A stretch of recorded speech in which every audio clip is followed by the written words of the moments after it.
All right, this is so exciting. Welcome to 108 Healing Senses podcast. This is the 27th episode. And as you can see, we're changed up again. We're now on StreamYard to give another platform a go. And so far, I like it. So today, I'm so happy to welcome the wonderful Kate Coulson to the platform. And really, I want to pass over to Kate just to introduce yourself. What's your soul path been so far? What are the things that you felt that were coming to you this morning that you'd like to speak about today, and how can we help everyone watching? That's it in a nutshell. When you reached out to me, and you said that was sort of the intention behind your podcasts. I'm all in. My soul path so far has been various jobs. I am now a yoga teacher, and I was just thinking the other day of how to name what Rosanna Hannis and myself and you and other people do. And for me, my soul mission, I've known for a number of years now, has been to accompany people, be the guide by your side, hold people safe enough to find their own light, see their own light. That's it. I don't want to be the sage on the stage. I want to be the guide by your side. I want to walk the path, fall down all the holes, and I'm still walking the path. There's not a destination that means we wake up, one day, we're a guru and we don't need to do any more of this. It's really, it's every day. And then you might go backwards on your path. And this is the way we can help each other. No one is responsible for anyone else, but what we can do, and what is so important right here, right now, is to join forces. And we're so powerful, and together we rise. And what I'm seeing is lots of people waking up. I'm imagining that the people who are watching this are already on the path. But what I'm seeing now is, because of this year and the energies and, all the things which are playing into it, because all the things are everything and one thing, people who have not been on this path are having moments. Like, we went out last night to the local jazz festival in rural France, and this lady just came up to me, and I think she's the girlfriend of a sort of mutual friend. I don't know, but she came up to me and she sort of stared into my eyes and she said, "What's this?" And she looked at this stone, which actually Rosanna gave me, celestite, and linked to my soul purpose, my soul mission. And I said that, and she showed me some aventurine on her wrist and said, "I've just had an awakening, I think." And she went on to tell me the whole story, quite involved, which culminated in her being woken in the night by a light in her bedroom and the sensation of a spider on her shoulder and a voice saying, "There's a spider on your shoulder." Now, however it happens, I'm not so interested in that, but she felt that it was something. And it gave rise to her sort of starting to open up to synchronicities and tools and a different way of being. And she didn't even know that I was a yoga teacher. And she started talking to me about meditation, and she said, "I know I need to meditate, but I just can't do it." And that's what gave rise to me reflecting this morning. It's like, how can we help people around us? And sometimes it's the most unexpected people. How can we support them? Because if you're already on this pathway, you're probably a healer of some sort. You're probably dancing with overgiving, people pleasing, self-sacrifice, especially right now because Chiron is big. I'm not an expert in astrology, but I have many dear friends who use their minds to really get a grasp of this. And Chiron retrograde, it means that lots of our karmic paths are being brought to the surface. And if you're here now, you're a soul who's chosen to be here many, many times to clear karmic crap.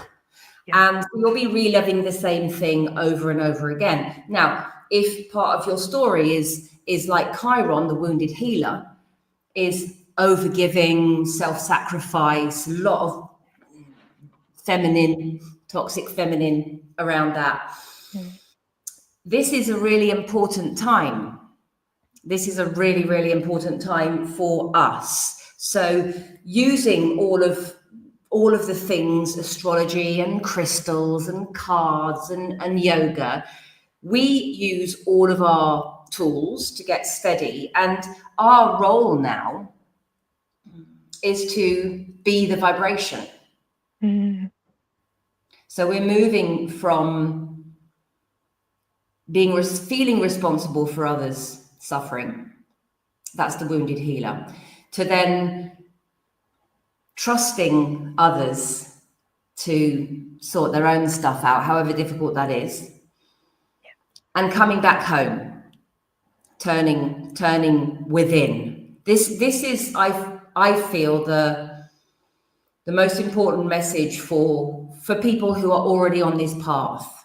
You know, every time we get triggered from something on the outside, it's an invitation to turn inwards and just notice whether we've got leaky boundaries, whether we're projecting, which is leaky boundaries, whether we're letting people take advantage of us, which is leaky boundaries, and coming back to this place of self-care, self-love. Those words are so like à la mode at the moment.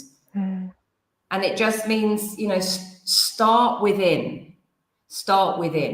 So when I was listening to this lady last night, she was like almost grabbing my shoulders, like, I know I need to meditate. And I'm assuming that she wanted some stillness. She knew on some level that she needs stillness and space and silence to go within, to be able to then hear what's going on. And that's really heartening. But I know from my own experience of kind of learning or practicing how to meditate, you know, you get on your mat, you're uncomfortable, your mind's just like constantly telling you, this is not for you, you can't do this, you know. And I shared with this lady last night that the most important, what's the word in English? In French, it's a déclic. It's like an aha moment. It's when like something becomes clear, like the grace, the power of revelation. And I said that I was reading a book. I think it was a John Kabat-Zinn book. I rate him highly. And he said people get tied up in the techniques of meditating and how you sit and how long you sit for. And he said, you know, really meditating is just noticing how difficult you find it to meditate. You know, it's literally, right, instead of thinking, I must clear my mind, you're just noticing how often you go off. And the important thing in the practice element is noticing that you've gone off and choosing to come back. You know, making that sovereign choice to come back despite the distractions. This is the practice, because we live in a hugely stimulating and distracting world. So the practice is to notice when you follow off on a thought or a noise or whatever it is, and you choose to come back. And how do you come back? You notice your breath. You know, I'm such a huge fan of keeping things super simple. So one of my things is KISS. Keep it simple, sweetheart. And that I actually learned. I was a news journalist for the BBC. That, if you like, that was my first kind of career. I was a TV and radio news journalist. And one of the things it taught me was keep it simple. And at the time, the last S stood for stupid. Keep it simple, stupid. And when I met, you know, Rosie, and actually, no, it was a long time after when I started coaching with Rosie. She said, I don't like stupid. Let's change it to sweetheart. So keep it simple, sweetheart. You know, we love to overcomplicate things and we're always getting in our own way. So what is the most simple thing that I could give to this lady last night? Be aware of your breath. And it's something that I say to my students. It's homework that I give a lot. I have about 100 yoga students I see face-to-face in person every week. And I often give homework. And the homework is often, because repetition is important, when you find something difficult, so that could be sitting on your mat trying to meditate, or noticing that you're awakening and being lost, not knowing what to do, and you want to do something, and we're stuck in this need to do. So my most simple thing is, like, when you're finding something difficult, whether it's physical, mental, emotional, spiritual, whatever, ask yourself one question: am I breathing? Because when you're stuck somewhere difficult, we often hold our breath. Yeah. Or when you're really listening and trying really hard, you hold your breath.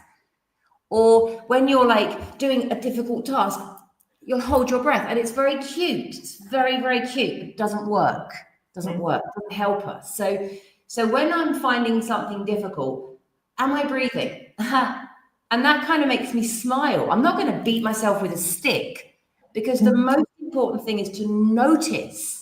Noticing fixes more than fixing. It's one of our rainbow gems in the Fearless course with Rosie Glow. So am I breathing? Because just the action of noticing your breath is game changing. So my keep it simple to this lady last night. She was like, what do I do? What do I do? And I said, nothing. Nothing. This is the importance. Letting go of the old paradigm of push, do, more. It's stop. Find softness and silence and trust. And so what do I do when I'm conditioned to push and move forwards? I just go inside and listen to my breath. And that's it. Simply, that's it. Am I breathing? I would just refine that, because last year I realized that if I say take a deep breath, or if I tell myself to take a deep breath, do it with me now. So take a deep breath. Yeah. So you're always going to breathe in, you know, but if you're a bit in fight or flight, you know, you're a bit stressed, your shoulders are going to move up, this is all tight, your diaphragm's going to shut down. Well, I try and breathe deeply from here, you know, it's just going to send me into more of where I already am. So if I'm already like tight and stuck, the important thing is actually to take a deep breath out. So it's another rainbow gem. If in doubt, breathe out. Nice.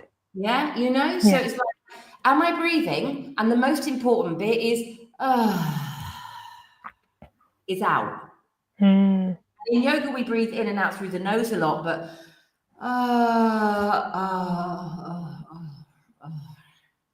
it's good. It's good. It's that allowing your throat chakra to vibrate as well.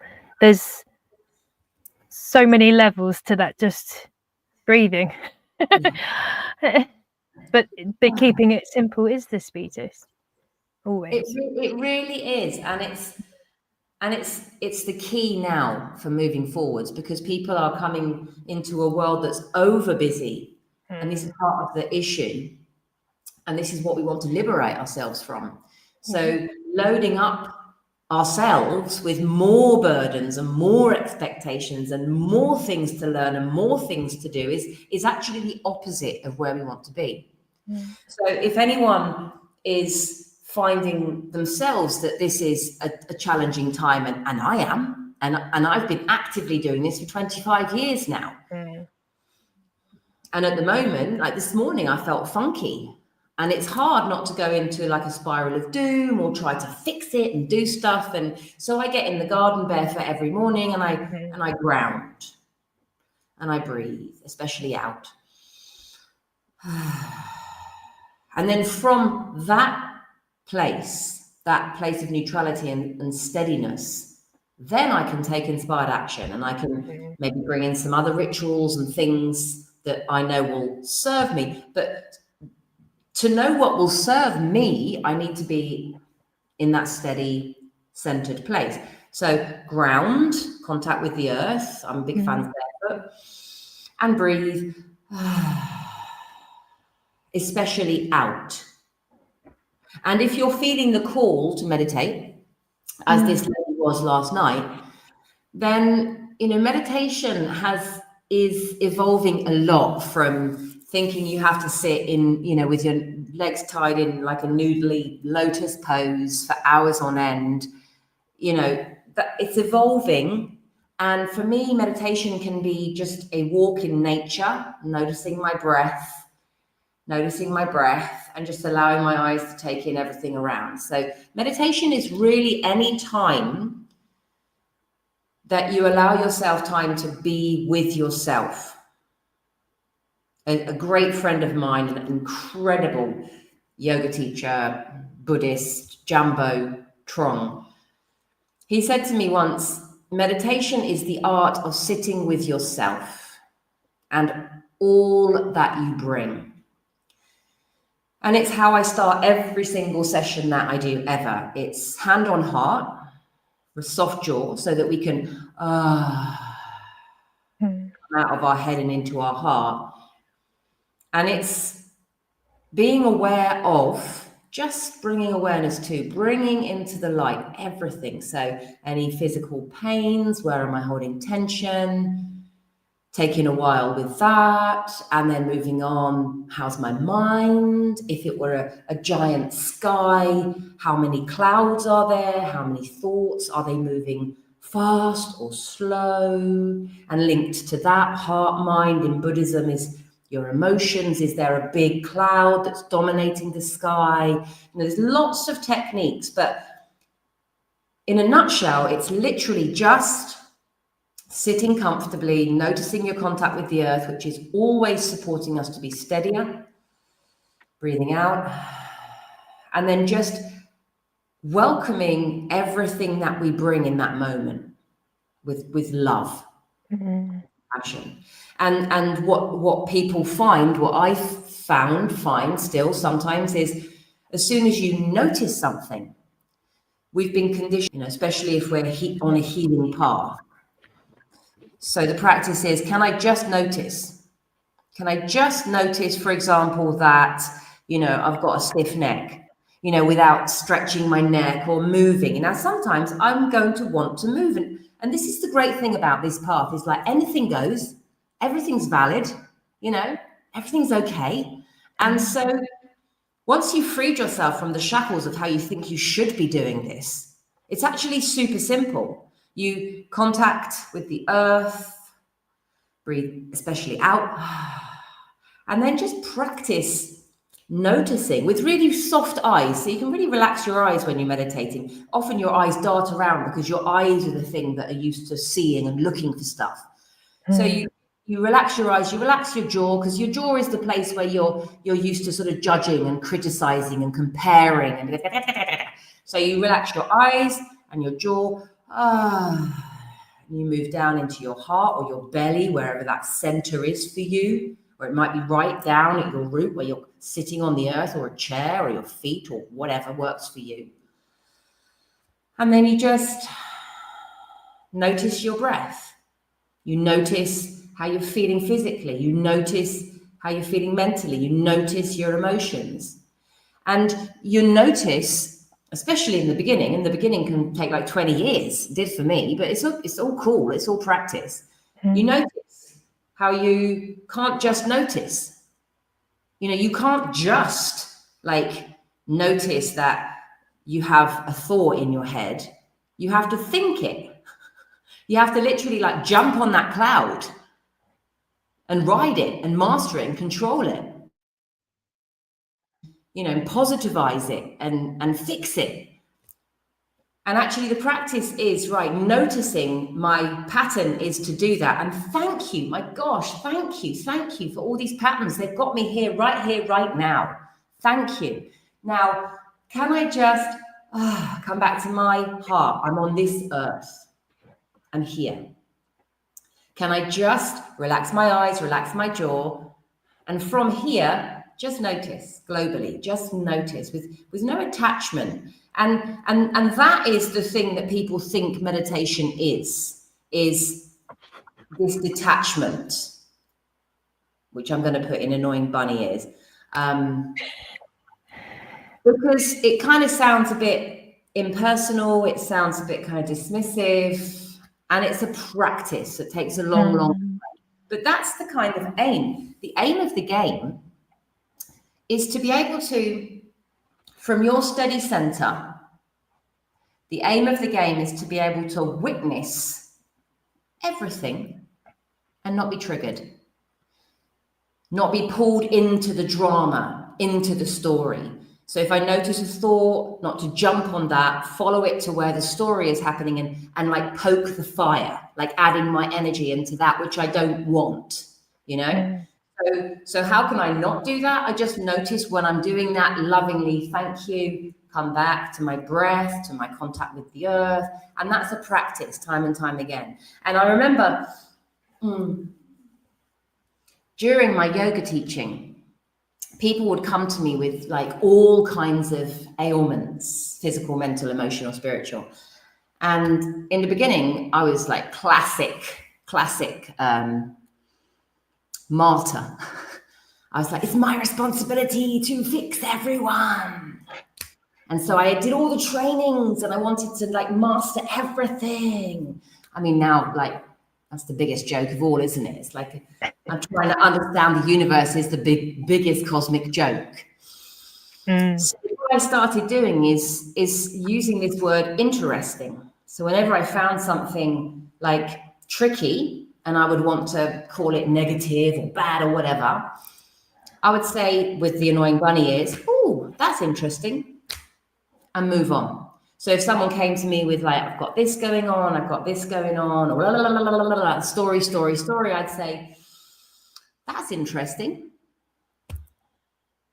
And it created this distance, It's like, can I just witness without adding my energy to the thing that I'm deeming negative or bad or whatever? And this is what we're practicing. We are practicing being able to do that inside because that's where it starts. And then thanks to that practice, and it can take many years. So let's kind of put down the burden of expecting that this is a quick win, because it's not. And actually the journey continues for the rest of our earthly life and many lifetimes to come, maybe. So let's forget the idea of getting somewhere and enjoy the dance and the journey, which will be 2 steps forwards, 1 step back, because we need to reinforce our learnings and our experience.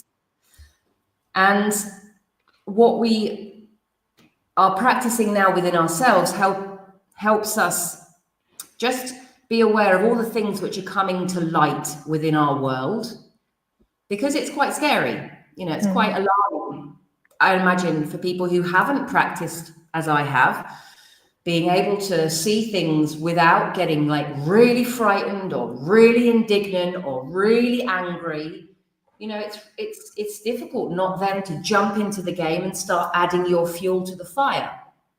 But this practice, and it's a daily practice, but it becomes so delicious that it's not a chore. In the beginning, when you're changing in yoga, it's called a samskara, or like literally a groove, like, in an old-fashioned record. When you have to get out, like sometimes you get stuck in that same groove and it's like, to get out of that groove into another, it takes commitment and dedication and not managing to do it, because that's how we learn, and doing it wrong, if there is such a thing, and practicing and going back and practicing again and loving ourselves anyway. That's how we learn. That's how we evolve. So our journey, when we're practicing this inside ourselves, regarding our triggers, and choosing always to come back to grounding and breath, especially out, that means that we'll be able to see everything that's coming up. And, you know, I was saying to Rosie, actually, that between solstice, which is when the sun is at its zenith, so everything comes into the light, and Lionsgate, so we're in, you know, in the Northern Hemisphere, we're in full summer. And it's the sun is high in the sky, and it feels like we're like seeing the ugliest bits of human nature. You know, there's war, and because of social media and communications, we're seeing it all. You know, we're seeing it. Gets amplified, doesn't it? It's able to reach further afield of the things that you maybe people have been unaware of or thought wasn't real is actually starting to come to light. And I'm sure that's quite earth-shattering for people's consciousness, being like, whoa. So the topic for today is perfect because we are all going through our own journeys at our own perfect pace, and it is important to remember it's not a competition.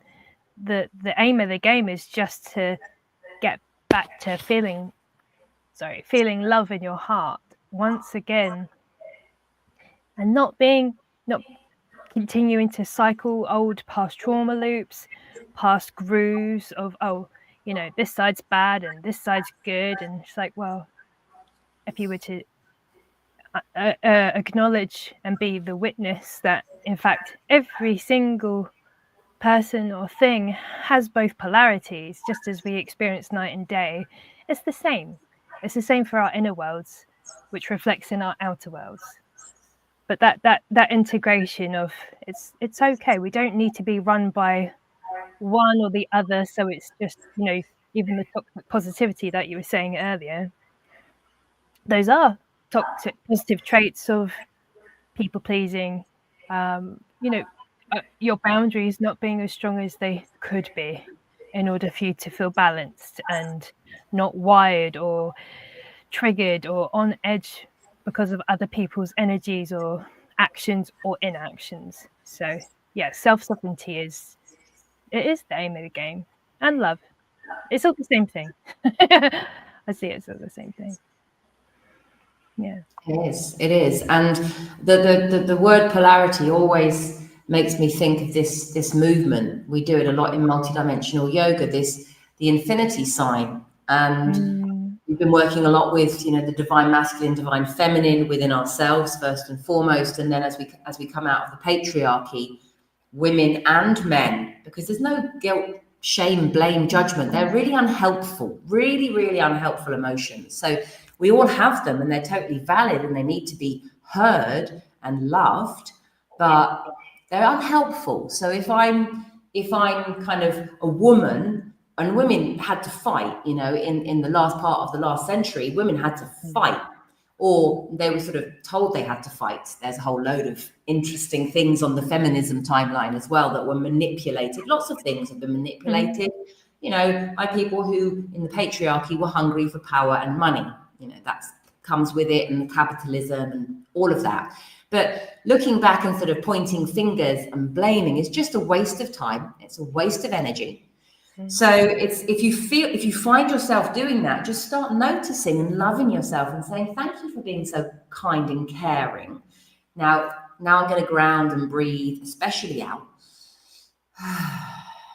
And I'm just going to come back to noticing, you know, what's going on within me. And with that practice, you'll notice you're in a masculine and you're in a feminine, and then, you know, further down the line, you'll meet your whole inner family. But it takes time, and you just let it unfold. But what this does over time is help us understand that, you know, men have been told that they are dominant. That's the patriarchy. Now, women, when they came up and had to sort of fight after generations of suppression, oppression, and horrible abuse, they fought. And then some people think now, you know, that women are on top, you know, and it's this kind of domination, separation and division, which is really unhelpful.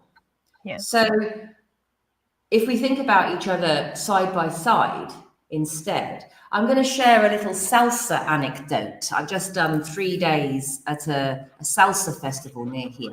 Oh, lovely. And my husband and I have been taking salsa lessons for a couple of years. And in the beginning, it was really hard for me. I was born in the 1970s. I was the second daughter to farmers who didn't want one daughter. So I was a huge disappointment. And actually, my mum was given a shop bought condolences card when I was born. And I was just called David for a month. You know, it's not an ideal situation for a baby girl to come into. But I grew up, loved being a tomboy on the farm, and I was better than any boy my dad could have wanted, blah, blah, blah. I made it work. But it made me kind of a certain way. It made me believe that being a girl was weak, because what use would she be on the farm? It made me think that men are stronger and better, and that kind of masculine side, which we all need, was much more important than the sort of the feminine flow. So I came up really believing this. So when we started dancing salsa just a couple of years ago, and I've been with my husband for 32 years now, and he's an alpha male, because I was conditioned to really look for a very strong. He's from the north of England. He's like, literally, he was a steel worker, literally made of steel. So when we're dancing together, we're dancing like this man who is used to controlling with an iron fist, and a woman who has been taught that to succeed in what was a very patriarchal society, you know, you had to clench your butt, thrust your hips forwards, wear a power suit with massive shoulder pads that made you look like a man, and you had to be better than all the men and work longer hours and fight harder and, you know, become like a man to succeed. So imagine us dancing in the beginning. It wasn't pretty.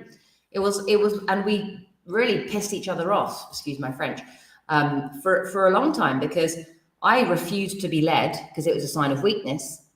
And he didn't know how to lead in a way that wasn't do as I say, you know, which is patriarchy. And so we had the first year, I mean, credit to us, we carried on going for a second year.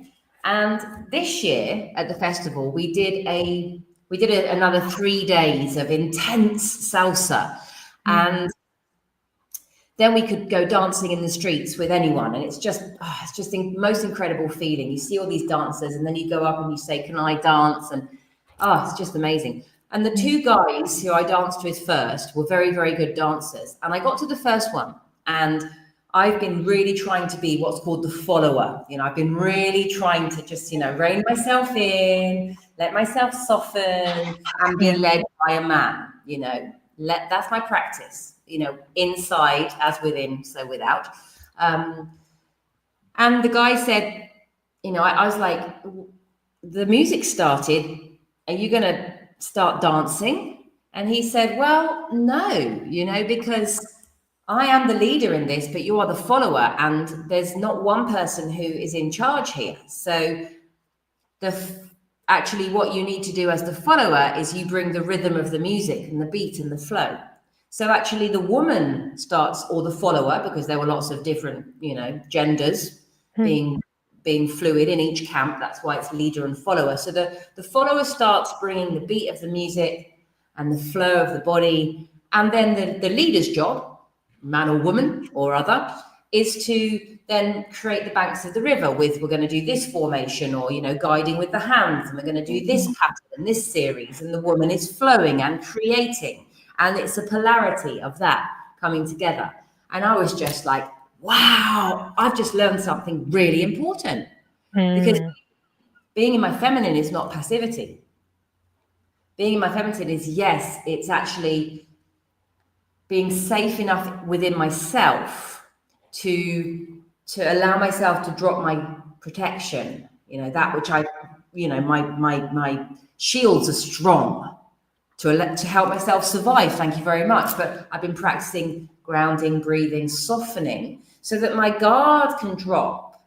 It doesn't mean that I'm just like, take me. It's like that is releasing me so that then I can flow in my creative flow.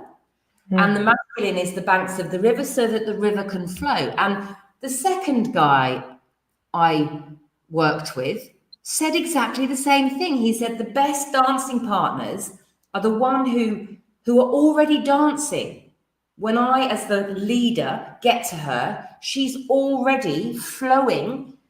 So all I do is come and say, this way. Yeah. You know, isn't that beautiful? You know what?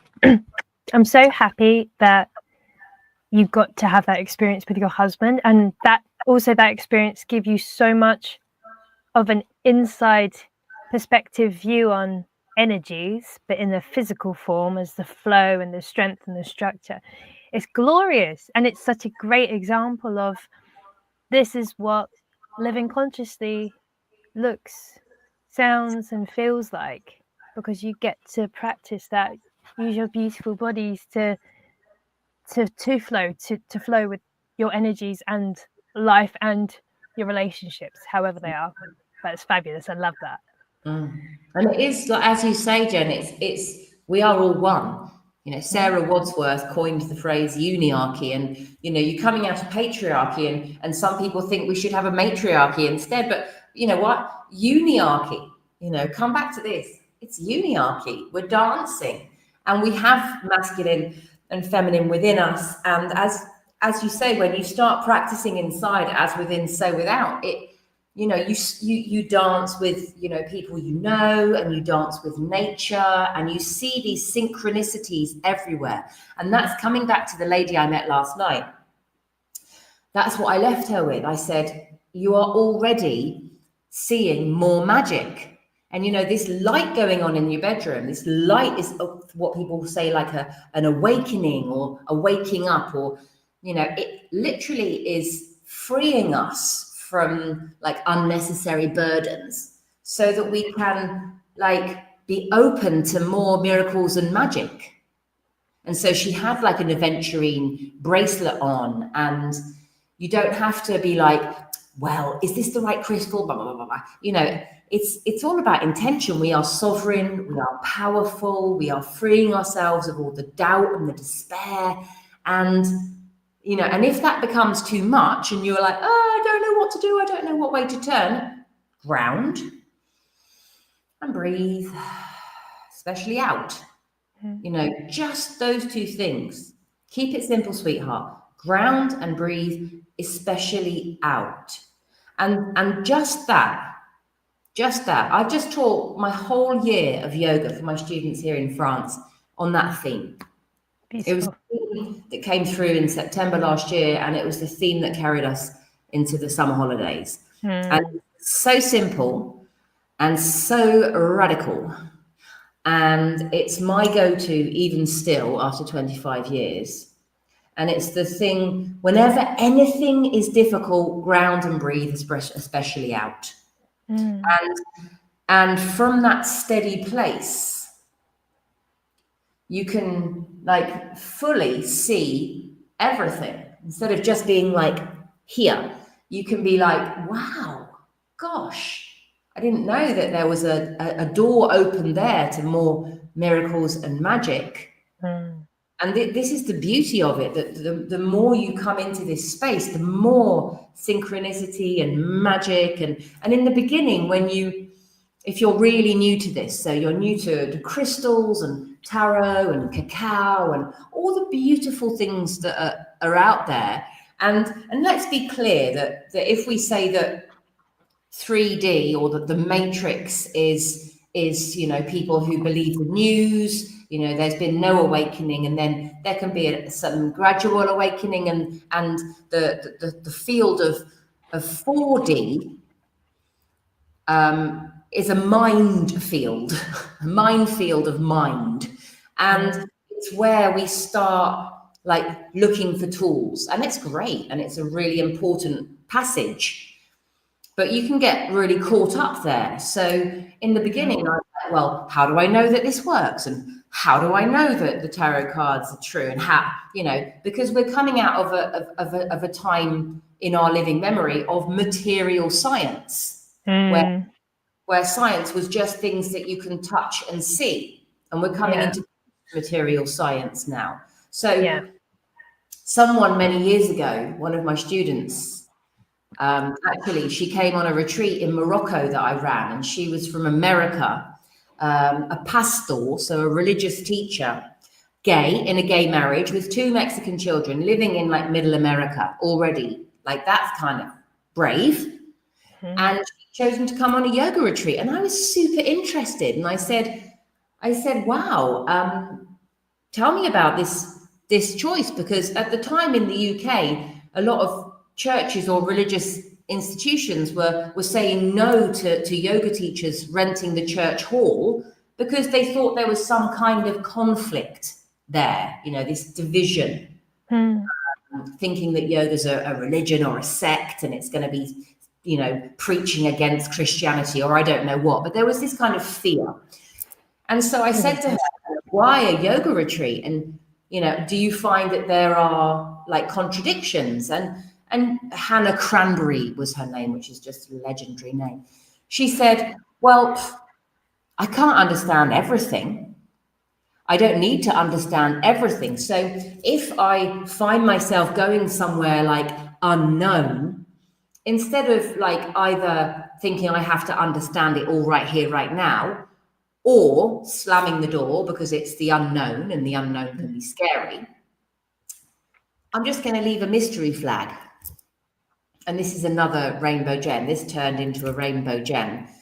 If there's something you're like not sure about, like crystals, cards, you know, you're slightly called to it, but you're like, your thinking mind's coming in, and you might have been told that this is a load of woo-woo nonsense, you know, all of that plays a part. And you're like, thank you for all of that. Now, ground, breathe, especially out. Can I just, instead of slamming the door shut, just pop a mystery flag, and you may or may not come back. There's no should here, you know. What someone once said, that if you think you must do something, that's just a form of masturbation. Ooh. Yeah. Oh, look at me. I see. Which is, you know, anything that can make you smile, anything that can make you laugh. I've got my J feathers on today because, you know, it's this year's really intense. This year's really intense. We're being called to like really go deep with our triggers and hold the line. And it's different to what we've done before, so it meets resistance within and without. So it's tough. So sometimes in the garden in the morning, when I'm there for my barefoot hookup, I'm like, I'll be crying, or I'm letting the emotions through. And sometimes, you know, I just start wallowing a bit. And I have 4 jaybirds. They're these beautiful birds with these lovely, lovely blue feathers. 4 of them. They've got quite a loud, raucous call, and they like literally fly past my face. And the message that came through was, lighten up, buttercup.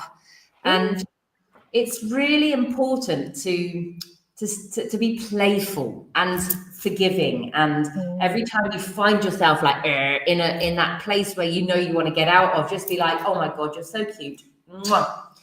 Does that help? No. What can I do about it? Nothing. Ground, breathe, especially out. Beautiful. It's all of it. It's the awareness of what is within. It's the awareness of what is without. And then you're on that path of learning to trust yourself and your own inner whispers and guidance.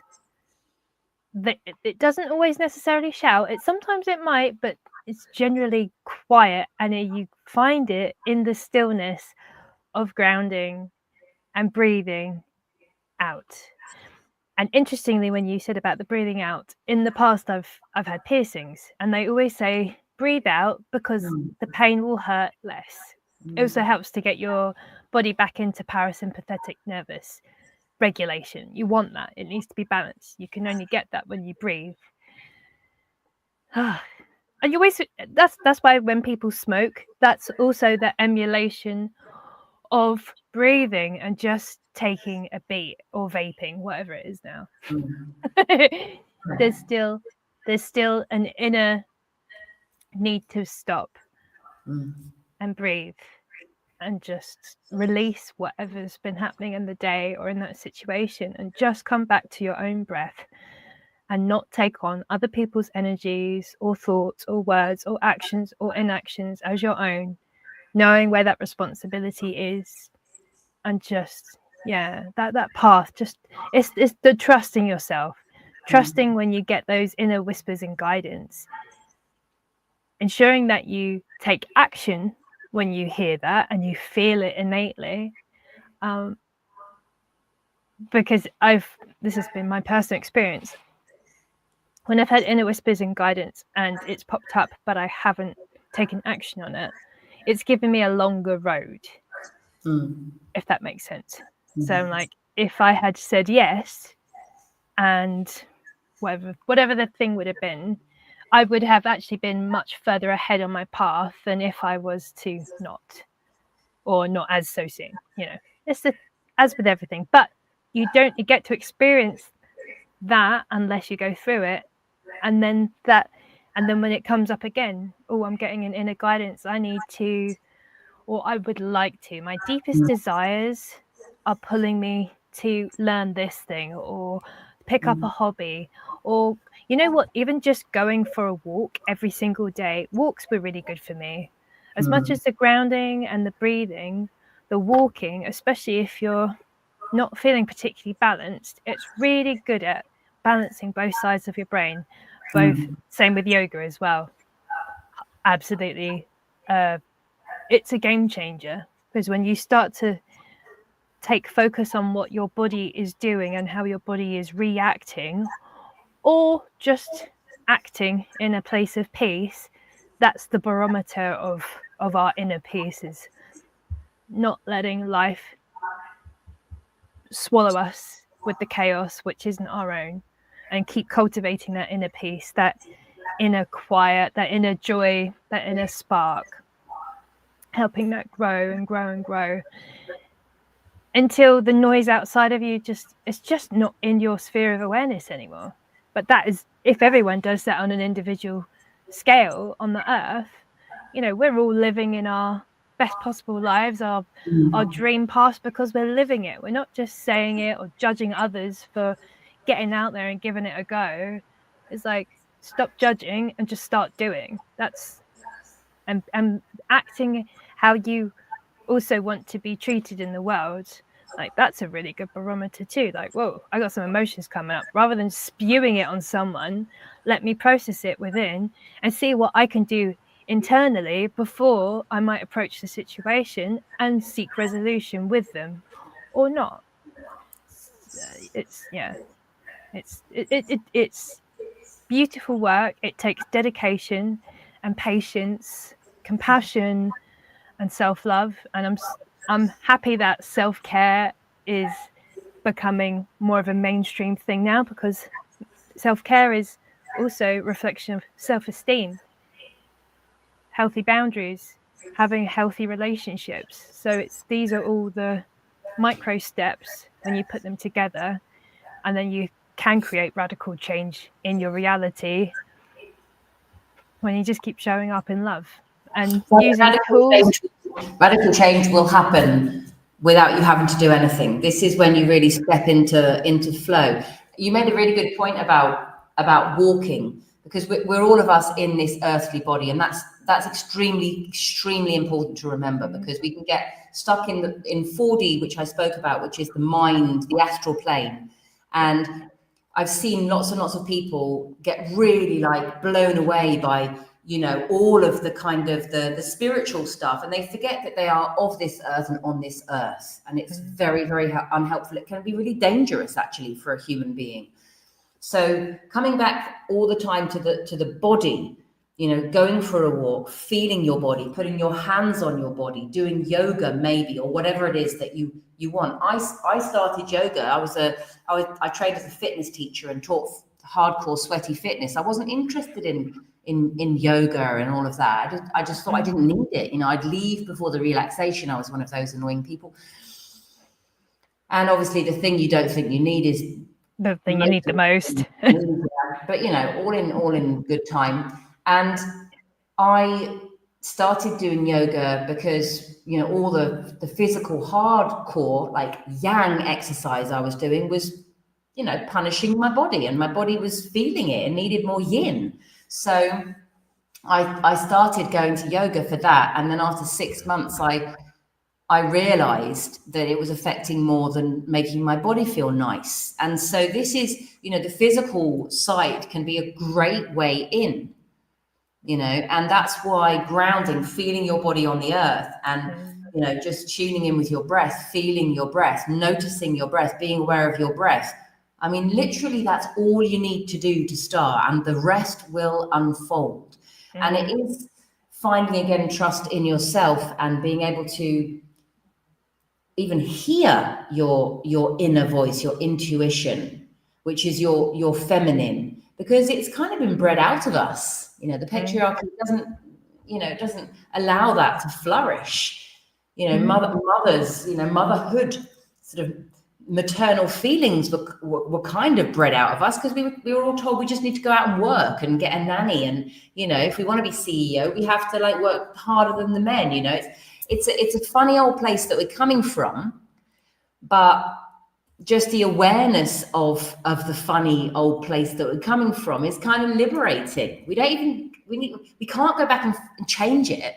So let's not spend any time wasting looking back. Let's just bring it all into the light with loving acceptance, and then ground and breathe. And the more I teach and the more I live on this earth, I just keep coming back to that. It's because if you need to know, that's the ego. And we need to kind of shift from head to heart. We need to really let go of our ego, because that is creating division on the planet.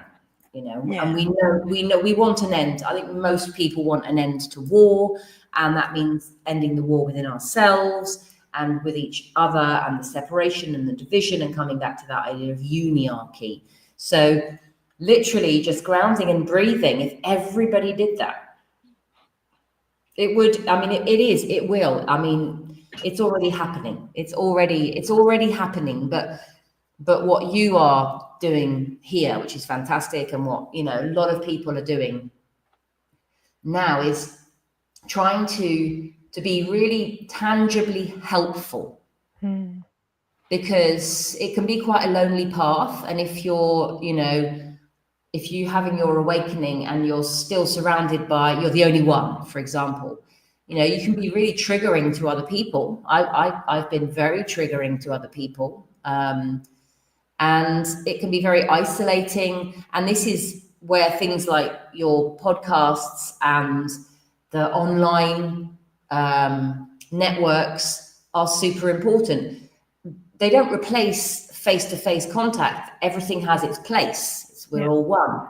And obviously being in the actual energy of somebody is a wonderful thing. And having a overly long Disney hug is a wonderful thing. And bringing your energies together in person is another thing. But all of the networks online that we can join our energy into, and then joining, global peace meditations, which, Rosanna Hannis runs from time to time. She's doing one on the Lionsgate.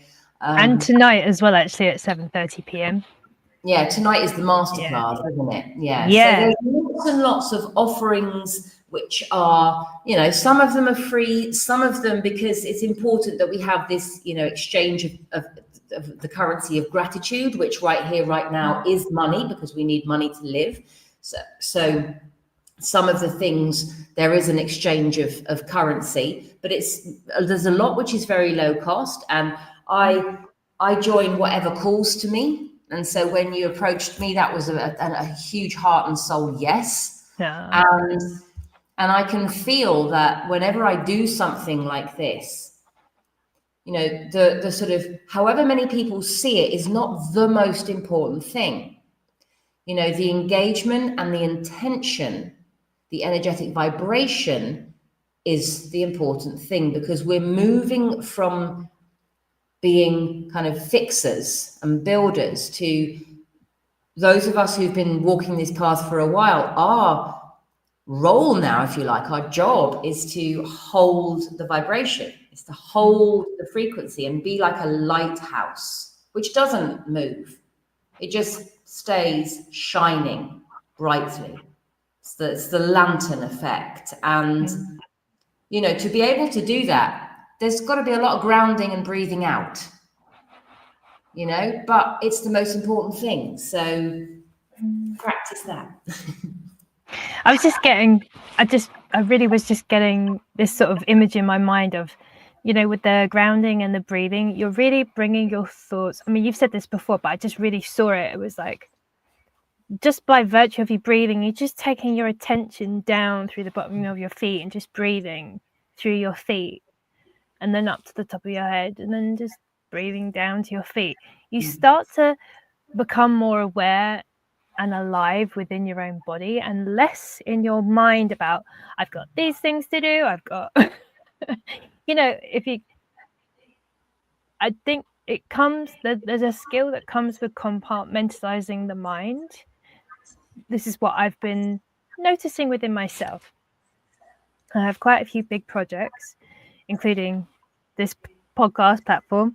Sometimes when there's some flares, it doesn't always go necessarily to plan. But, you'd keep showing up and doing your best. But that being able to, whatever task that I'm on, I just focus on that task. I don't think about the other things that I need to do. I'll get to that when it's allocated. But right now, my mind is just focused on this one thing, and I'm going to see it through to the end, or until it's complete, That has been my personal inner, how I've been noticing I've been acting. And it's been a very good thing to keep me in my body. Also allow me to go into flow state because I'm not worried about anything else. I'm just on this one task and I just let myself flow. That, I suppose it's that finding the balance of the divine masculine and the divine feminine energy when you come to doing a task is you can bring both. You can bring the structure and the stability and the grounding of the masculine, and then you bring the divine feminine, the flow, the intuition, the creativity. And together, they really do create something beautiful and special. You've just hit the nail on the head as to why the grounding element of the ground and breathe, especially out, is crucial. Because usually, our feet are the furthest away from our head. And we're always stuck in our heads, especially if you're juggling too many things and you get lost in the land of overwhelm and, you can't do anything efficiently if you're just, and you're younger than me and you've been born into a hugely overstimulating world. You're constantly checking your phone. You can't just watch a film now. I've noticed with my kids, they have to be, doing something else at the same time because we're constantly overloaded.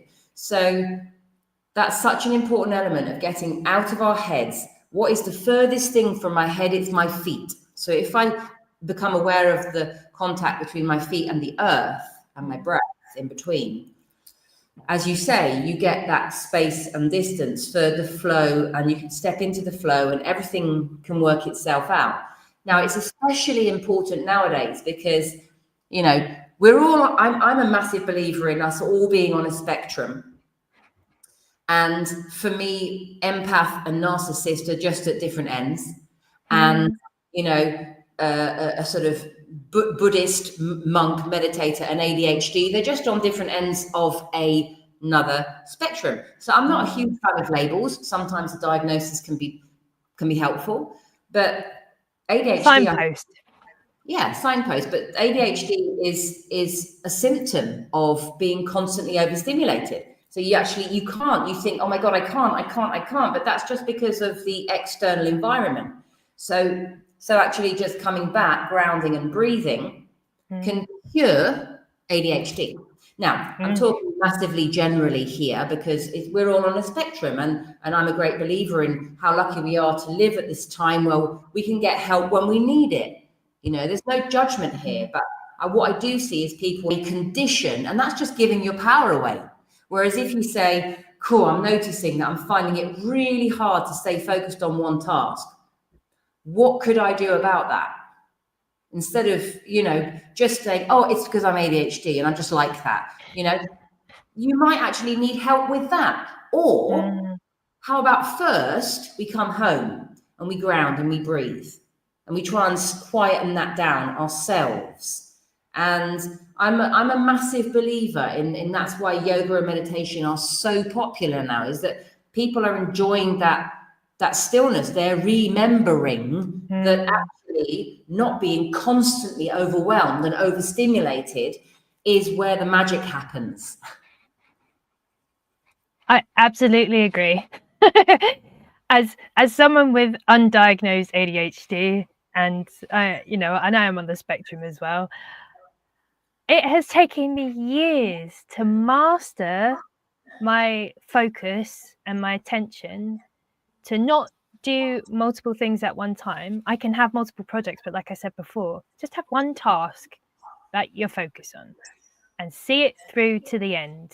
And what it will do, it starts to create grooves in your mind, which is, I don't need to be frantic. I don't need to be thinking about all these other things that are on my mind. It's like, no, I've just got one thing on my mind, and that's like tunnel vision. But I've had to practice that, and I still do it to this day, and I'm still refining it. Like, what are the best working conditions for me to be in?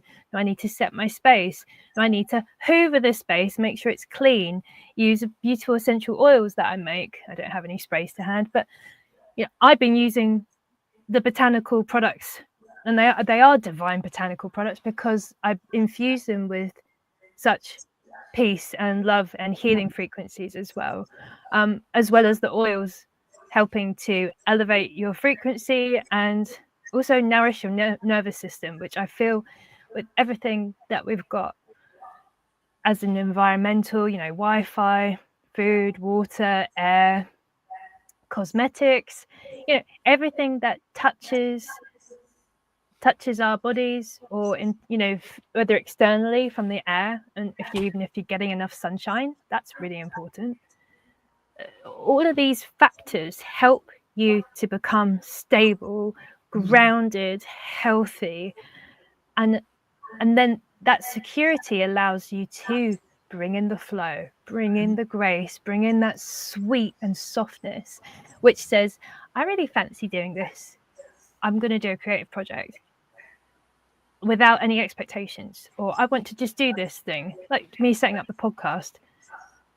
I felt the want and the need to create this space to help people find more solutions than problems in the world, and that was enough for me to just get started. I will improve over time, and I have been improving, and I'm enjoying it. I love it. It's beautiful, because I know that more people can find more solutions on their path, whatever it might be. This episode with Kate, myself, with other episodes with other guests that come on, because we are all assigned to people at certain times on our paths, and sometimes it's just finding them. But if you don't put yourself out there, you can't help anyone. And if you don't put yourself out there, people can't have you as a guide for however long on their path and journey, because you've been able to resolve the things in your life. So you do have that peace, you do have that love in your life, you do have that balance and grounding and structure, and you can pass that information on to others through whatever form it may be, free, one-to-one, group, consulting, whatever it looks like, coming to a retreat, which actually I would like to hear more about what you have to offer as well. But we'll close the conversation, and then you can share all the details about you as well. So is there anything else you'd like to add? No, I think we've had a good, I'm a big fan, as you know, of keeping it simple, sweetheart. So I think that's plenty for people to just sit with. Beautiful. So how can people contact you? Do you have any offers or services that you provide? Not really. Not really, unless you live in rural southwest France. But I'm quite new to wanting to be anywhere near sort of a spotlight. I'm passionate about what I do, and people I come into contact with organically, I'm really happy to share.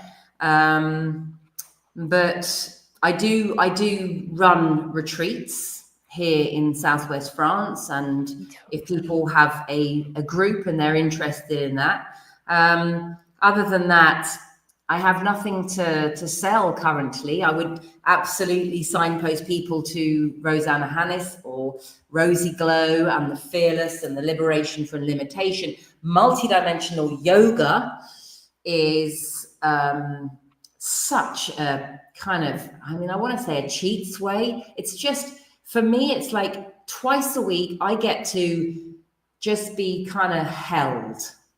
And I often cover for Rosie, and I love that as well. But for me, who's doing this, and for other people who are doing this, and I know you've joined recently, it's just an absolute joy to be able to soften completely and be held.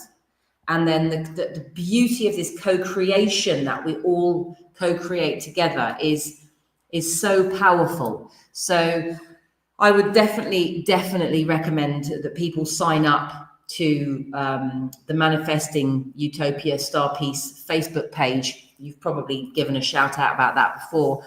And if you're interested in a really helpful way twice a week to do all the things that we've mentioned, because we practice like every single week, all the things that we've mentioned is multidimensional yoga. And then if you want a hand on your path, you know, working with people like myself and Rosie and Sandy, the other coach, and then entering our tribe, which is so helpful. So you see, you're not alone. Other people are going through the same thing. It's so empowering. We get where we want to go so much quicker. Then, you know, there are courses that Rosie runs. So I'll do a shout out for Rosie. The Star Peace book as well, which I edited twice, is beautiful. Star Peace 101, it's called. It's available on Amazon worldwide. And the star maps in there are genius. So yeah, it's funny, isn't it, how I'm so much more comfortable shouting out for someone else. You know what? That takes time as well. I have been practicing tooting my own horn. Yeah. I suppose toot toot. Again, it's that if you don't shout about it, no one, or you don't even need to shout about it. If you don't tell anyone, no one knows you're there to be able to help, to, you know, have a beautiful experience and co-create together. So, and it is always easier giving other people shout outs because you're non-attached. Yeah. Oh well, and you want to promote what they do. I mean, I'm not shy about saying that I know that I'm really helpful, actually. I'm really helpful because of all the things that I've done and studied, and you know, I've really done a good job in you know, filling up my own cup, that it's overflowing, and I will give it to other people. But I currently don't have products to sell. Not yet. Well, who knows? We'll see. I like it to unfold organically. I do probably have a book in me, but you know, editing Star Peace twice scarred me a little bit. So just let that. So editing would be out because I am looking for an editor. Well, I'm not. I would never say never. But Rosie was born bum first, so everything that she creates and writes is arse about face, and it's absolutely as it should be, because you know, that kind of the double helix flow of giving birth is very crucial to our evolution, but it makes it quite challenging. But no, I'm open to being approached. Okay, fabulous. Well, we'll speak after this.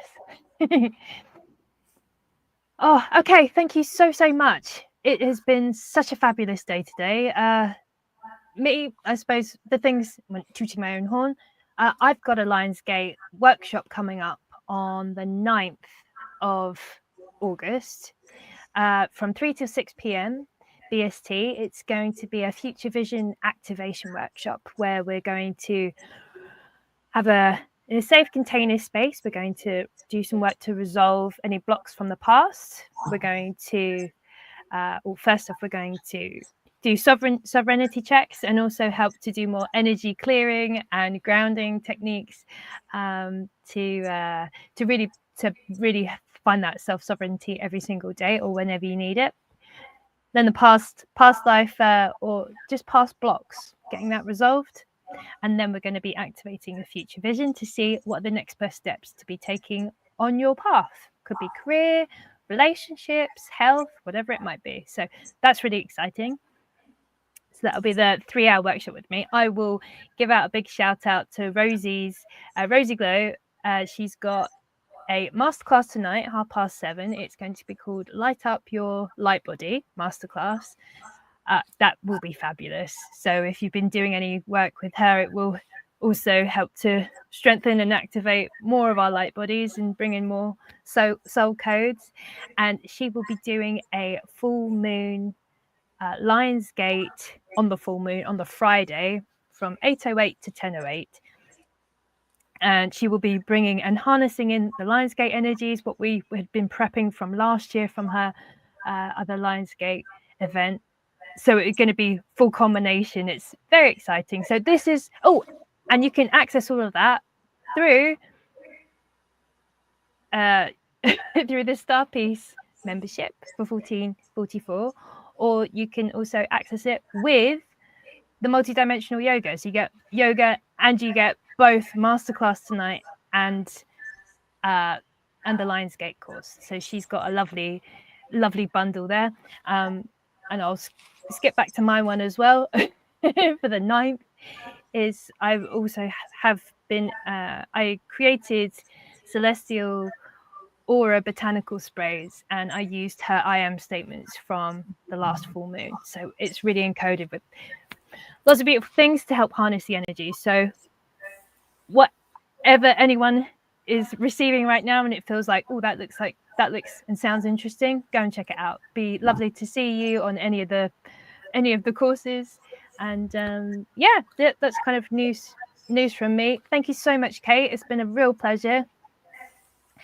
I look forward to speaking again with you on and off the podcast. And to anyone still watching, please like, share, subscribe, comment, share these solutions with your loved ones. No one needs to be stuck in pain or suffering, despair, or just doubt or disillusion. Like, there are options, there are solutions. Just change the perspective. It will change the energy. Keep grounding and breathing, and all will be revealed. So that's all for me for now, and from us, thank you. I look forward to seeing you all in 1 week's time. On next Wednesday, we'll be doing another live. And lots of love for now, and thank you so much. All right. Bye for now.